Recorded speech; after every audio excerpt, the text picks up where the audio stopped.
Hi guys, Legendary Basil Games here.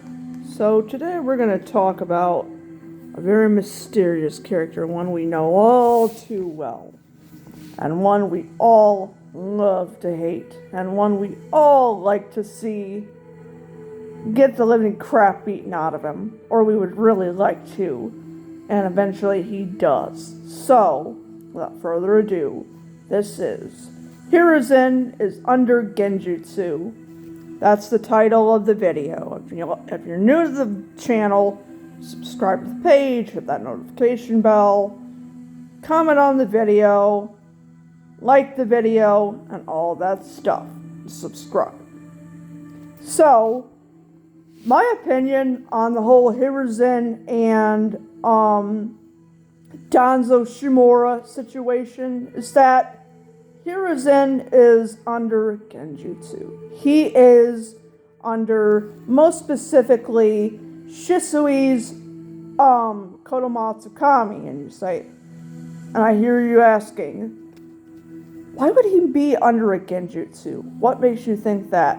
Well, for the fact that Danzo takes Shisui's right eye, and Danzo has the Mangekyo Sharingan. He has Shisui's eye in his face, and the right side of his face. So I think that's the reason as to why he's probably under some kind of a Genjutsu. And we know that in the Naruto series, Genjutsu is a big thing. Madara has Genjutsu later on. Sasuke has his own type of Genjutsu. Itachi has his own Genjutsu that is called the Tsukuyomi, the Nightmare Realm, and he uses it on Kakashi, well, specifically the Mangekyo Sharingan version of the Genjutsu on Kakashi, knocks him out, etc.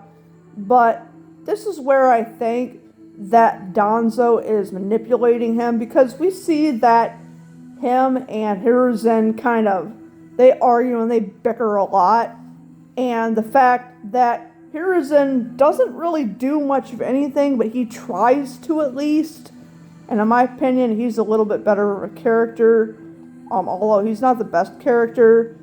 In my opinion, Danzo's the real enemy. He's the one that everyone should point their fingers at, and he should be the one that ultimately gets his butt kicked and gets his butt handed to him. So, basically, did he really want what was best for the village?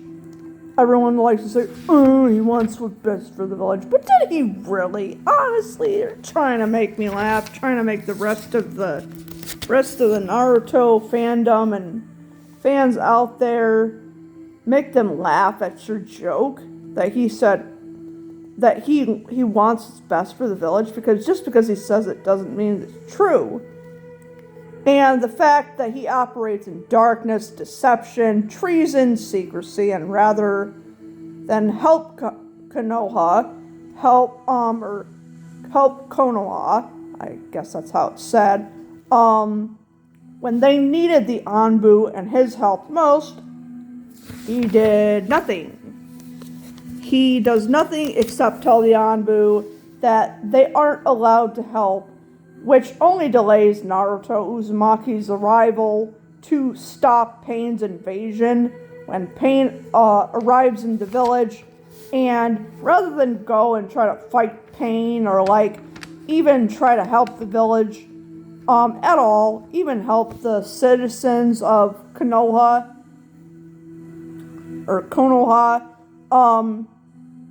he says that he is not going to help. He's just going to sit there pretty much and watch the whole entire world burn. Now, what kind of mindset do you think he has? Not exactly a caring mindset like he says he does. Basically, that's where the darkness in him comes to the light, essentially. Basically, he's what happens when someone has way too much power that shouldn't have. He is known as a dictator, in my opinion. And that's really what is going on in the Naruto world, because we see that there are actually politics in the world of Naruto, because it is really well written, in my opinion. Naruto is one of the best anime of all time, and we cannot deny that it is what it is. And when someone gets too much power, okay, I already read that part of his script. I mean, look at the whole entire First and Second World War. In particular, that's a real world example of why Danzo Shimura is a bad guy, and why he is pure evil, and in everything that he stands for, he is evil and darkness of descent. He descends further and further into madness, which he didn't always, in my opinion, start out that way. He just later turned out to be that way when things were going like crap and he was in the position that he was in. But does that make what he did right? No. Is he more in the wrong than Hiruzen? Yes. Does he do what's good for the village? Not really, in my opinion. Honestly, I think he's one of the worst people in all of Naruto.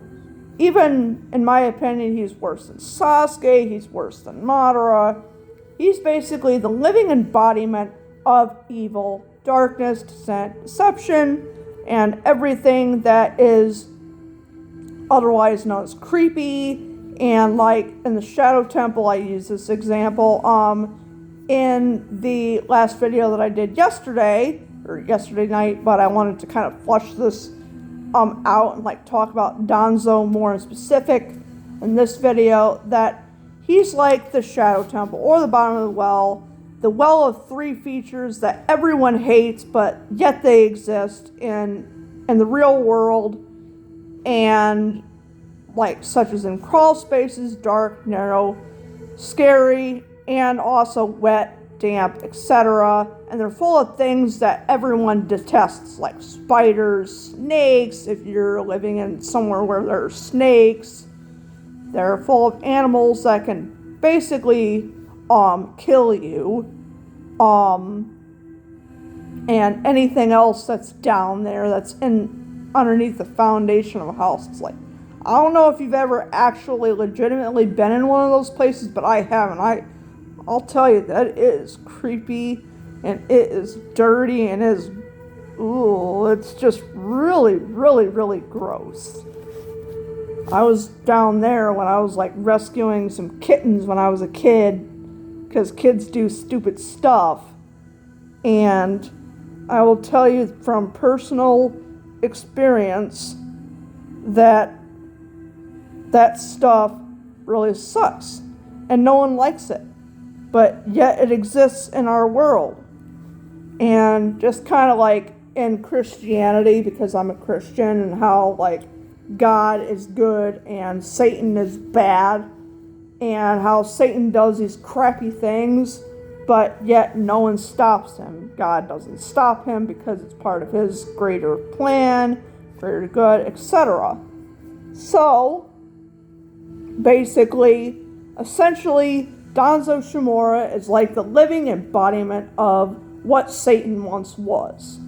He's a once was and should never be, and should have never been, but yet he exists. Yet no one stops him.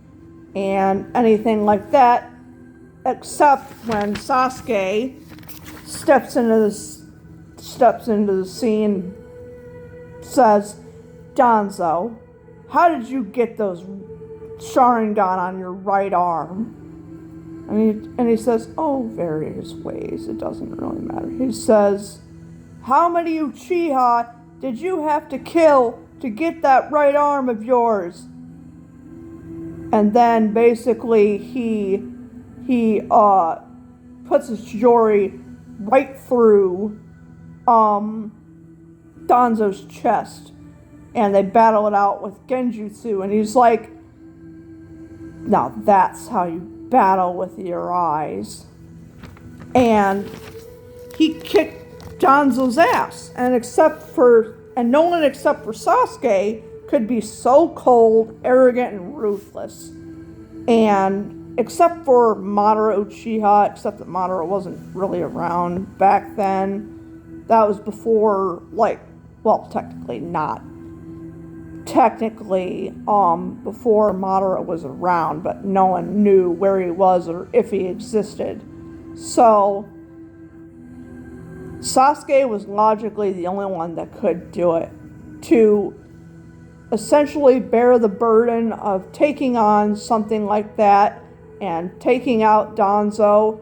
And when I watched Danzo get cut down and cut to pieces, cut to little ribbons and stuff, after he uses his most powerful Genjutsu that he has, which is the wood release that he's got on his arm, because technically his arm is not really there. Or if it is, it's infused with wood release chakra. And what is wood release?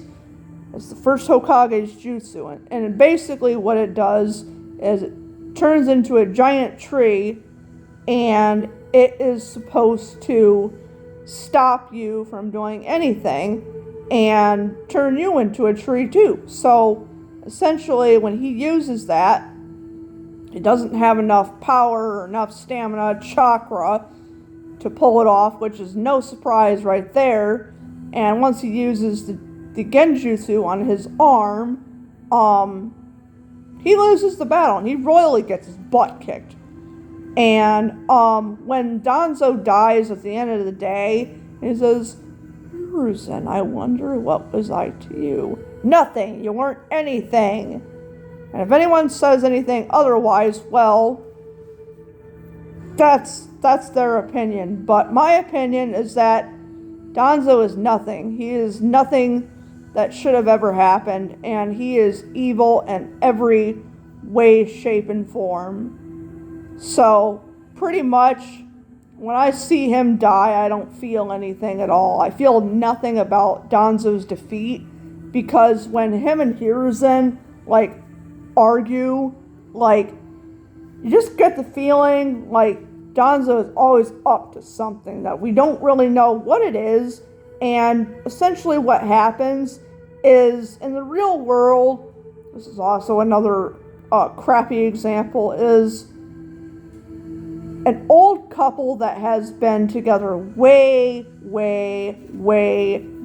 too long. And they should have divorced a long time ago, but they didn't, because they wanted to stay together to kind of put that perfect image out there that, yeah, they can do it, they can stay together. But in reality, the only option for them, because sometimes what happens in marriages is that somebody gets hurt, or somebody gets emotionally or physically hurt.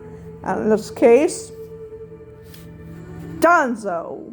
Danzo is basically the one that is causing all the trouble.